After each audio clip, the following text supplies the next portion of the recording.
Likewise, it is important for Western countries to avoid impeding Muslim citizens from practicing religion as they see fit. For instance, by dictating what clothes a Muslim woman should wear. We can't disguise hostility towards any religion behind the pretense of liberalism.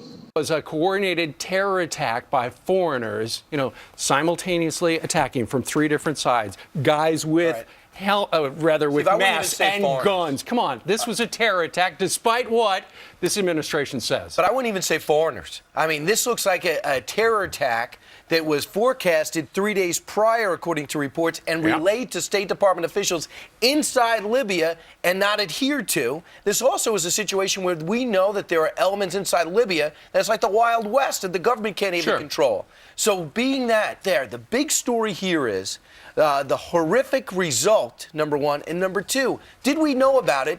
And what kind of security did we actually have on the ground?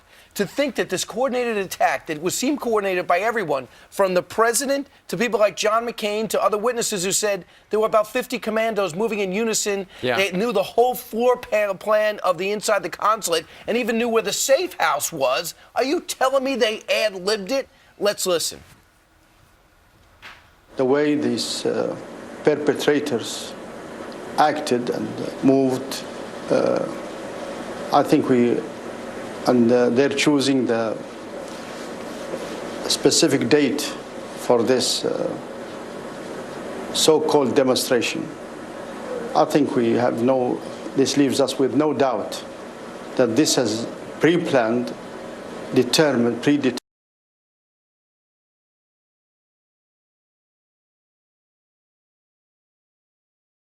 And he denied it on Friday, which is surreal that the host country is saying this was a terror attack that killed us, killed our people, that they are responsible for, and we're the ones saying, I don't think so. I think they just were a little angry and it got out of control with RPGs on their shoulder. Yeah, that's how you go to a riot over a movie. What Jay Carney said on Friday was there was not actionable intelligence, and what that is code for is we got a warning, but we chose not to act on it.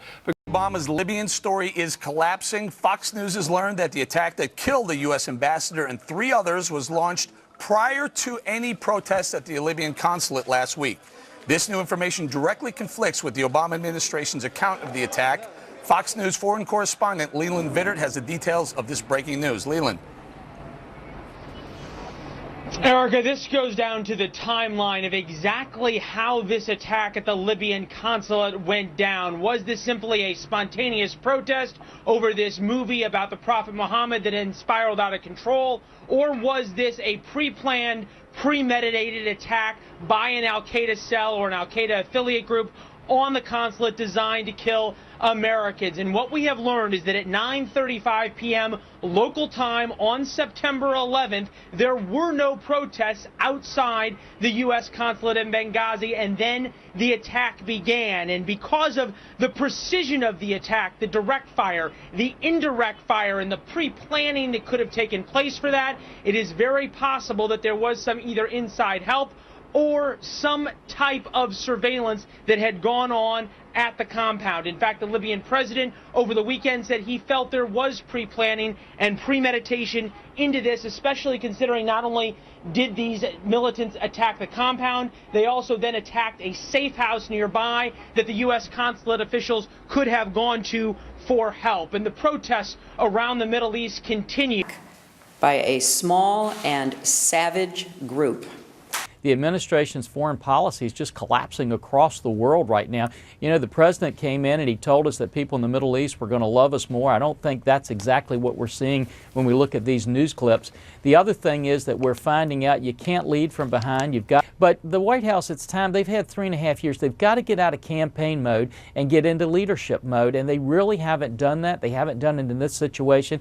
They haven't done it with their foreign policy around the world, and that's why I think we're seeing it kind of at a shambles at this.